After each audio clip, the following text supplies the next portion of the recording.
আজ 12 সেপ্টেম্বর শুক্রবার জানাবো আজকের বাছাই করা 23টি তাজা সংবাদ। শুরুতেই দেখে নেব আজকের সংবাদ শিরোনাম। নেপালের মতো বাংলাতেও দুর্নীতির বিরুদ্ধে গণ অভ্যুত্থান দরকার, বিস্ফোরক মন্তব্য বিজেপি নেতার। লোকসভায় ধাক্কা কাটিয়ে বিধানসভায় ঘুরে দাঁড়াতে দক্ষিণ দিনাজপুরের নতুন কৌশল তৃণমূলের। শুধু আধার থাকলেই ভোটার নয়, বাংলায় কমিশনের বড় ঘোষণা। 13 সাংসদের ক্রস ভোট নিয়ে বিজেপিকে ঘিরে বিস্ফোরক অভিযোগ করলেন অভিষেক। মমতাকে খুনের চক্রান্ত চলছে, নেপালের ধাঁচে সহিংস আন্দোলনের আশঙ্কা ঘিরে চাঞ্চল্য। দুর্নীতির দায় এসএসসির ঘাড়ে ঠেলে আদালতে পার্থ চট্টোপাধ্যায়ের আবেদন মুক্তি দিন। অদ্ভুত দলবদল, তৃণমূলে যোগ দিয়েও 12 ঘন্টার মধ্যে বিজেপিতে ফিরলেন বাঁকুড়ার নেতা। এক পচা আম ঝুড়ি সব আমকে নষ্ট করে, খার্গের মন্তব্যে কংগ্রেসের তোলপাড়। জেল আদালত নিয়ে ক্ষুব্ধ হাইকোর্ট, মুখ্য সচিবকে ফের তলব করে চরম হুঁশিয়ারি। এসআইআর নিয়ে নতুন বিতর্ক, জীবিত মানুষকে মৃত দেখিয়ে চাঞ্চল্যকর ঘটনা বাংলায়। 26-এর আগে বিপদ বাড়ছে, মমতার পাশে ম্যানেজারের নাম তুলে ধরলেন শুভেন্দু। এসআইআরে গ্রাহ্য হবে না স্বাস্থ্যসাথী প্রকল্প, সাফ জানালো নির্বাচন কমিশন। পুরে ছাই নেপালের হিলটন কাঠমান্ডু, অস্থিরতার প্রতীক হয়ে দাঁড়িয়ে বিলাসবহুল হোটেল। ভারত সব সময় আমাকে বোনের মতো দেখেছে, বার্তা নেপালের হবু অন্তর্বর্তী প্রধান সুশীলার। চোখে কালো চশমা পরে আদালতে পার্থর আবেগী আর্জি, স্যার আমি নির্দোষ। নীতিশকে ভীষ্ম, তেজস্বীকে দুর্যোধন বলে বিতর্কিত মন্তব্য প্রশান্ত কিশোরের। ভোট ঘোষণার আগেই তমলুকে প্রার্থীর নাম ফাঁস করে বিতর্কে তৃণমূল বিধায়ক। গদি হারিয়ে ভারতের বিরুদ্ধে ক্ষোভ উগরে দিলেন ওলি, অযোধ্যা নিয়ে বিরূপ মন্তব্যে বিতর্ক। নেপালের অন্তর্বর্তী সরকারি উপদেষ্টা সুশীলা কার্কি নাম ঘোষণার পরই ভারতের উদ্দেশ্যে বার্তা। দ্বিগুণ চমক, দুপুরে তৃণমূলের যোগ, রাতেই ফের বিজেপিতে বাঁকুড়া নেতার প্রত্যাবর্তন। মানহানির মামলায় কুণালের বিরুদ্ধে প্রমাণ দিতে ব্যর্থ, আদালতে ধাক্কা অভয়ার বাবার। সীমা হায়দারের নামে 650 কোটি টাকার প্রতারণা কাণ্ড, ইডির জালে ধরা পড়লেন হেভিওয়েটরা। আধার কার্ড নিয়ে সুপ্রিম কোর্টের নতুন নির্দেশ, চিন্তায় পড়লেন মুখ্যমন্ত্রী। প্রতিদিন নিয়মিত সঠিক খবর পেতে হলে আমাদের চ্যানেলটিকে সাবস্ক্রাইব করে পাশে থাকুন। এতক্ষণ শুনছিলেন সংবাদ শিরোনাম, এবার আসছি বিস্তারিত খবরে। বাংলার রাজনীতিতে ফের বিস্ফোরক মন্তব্য করলেন বিজেপি নেতা। তিনি দাবি করেছেন, রাজ্যে দুর্নীতি এমন পর্যায়ে পৌঁছেছে যে সাধারণ মানুষের আর ধৈর্য নেই। শিক্ষক নিয়োগ কেলেঙ্কারি, ত্রাণ বন্টনে অনিয়ম, সরকারি প্রকল্পে টাকা আত্মসাৎ, এসব কারণে মানুষ চরম সমস্যায় পড়েছেন। তার বক্তব্য অনুযায়ী নেপালে যেভাবে দুর্নীতির বিরুদ্ধে জনগণ রাস্তায় নেমে গণ অভ্যুত্থান ঘটিয়েছিল, বাংলাতেও সেই পথ অনুসরণ করা উচিত। তিনি বলেন, আদালত ও প্রশাসন অনেক সময় রাজনৈতিক প্রভাবমুক্ত থাকতে পারে না, তাই জনগণকে নিজেদের অধিকার রক্ষার জন্য আন্দোলনে নামতে হবে।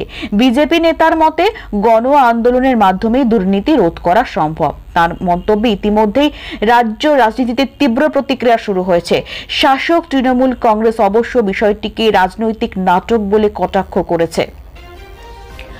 ভোটার তালিকা সংশোধন প্রক্রিয়া নিয়ে নির্বাচন কমিশনের নতুন বার্তা ঘিরে বাংলায় চাঞ্চল্য। কমিশন জানাচ্ছে, কেবলমাত্র আধার কার্ড থাকলেই ভোটার হিসেবে নাম নথিভুক্ত করা যাবে না। এসআইআর প্রক্রিয়া এবার প্রতিটি নথি খুঁটিয়ে দেখা হবে। ভোটার তালিকায় নাম তুলতে হলে জন্ম সনদ, রেশন কার্ড, পাসপোর্ট বা নাগরিকত্বের প্রমাণের জন্য কাগজ জমা দিতে হবে।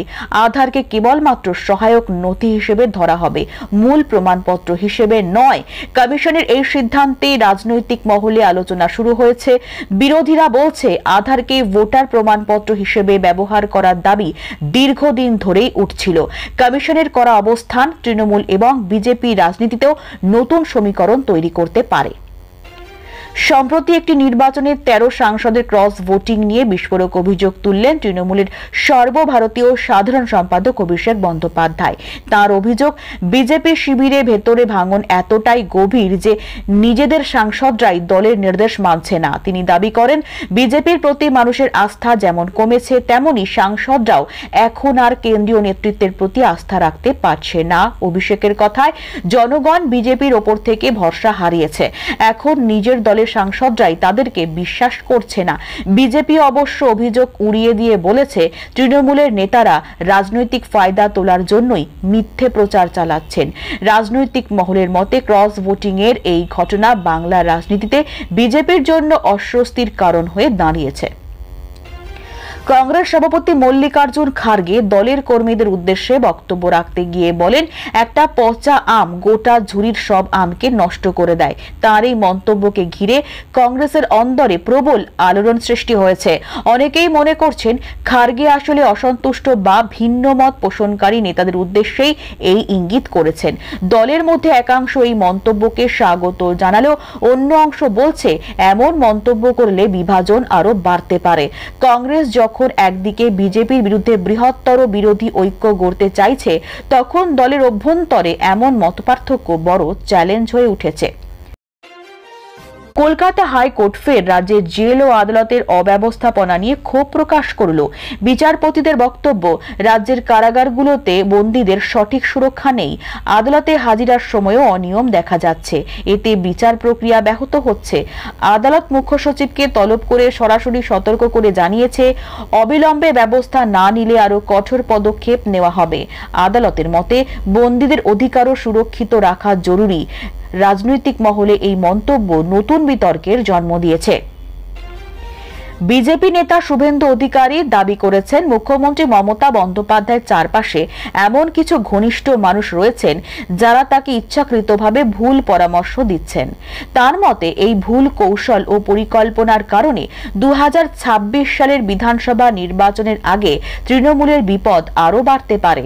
শুভেন্দু বলেন, মমতা বন্দ্যোপাধ্যায় একজন অভিজ্ঞ রাজনীতিক হলেও তার আশেপাশে কিছু মানুষ ব্যক্তিগত স্বার্থে কাজ করছেন। তাদের বুদ্ধি মেনে চললে দলের ক্ষতি অনিবার্য।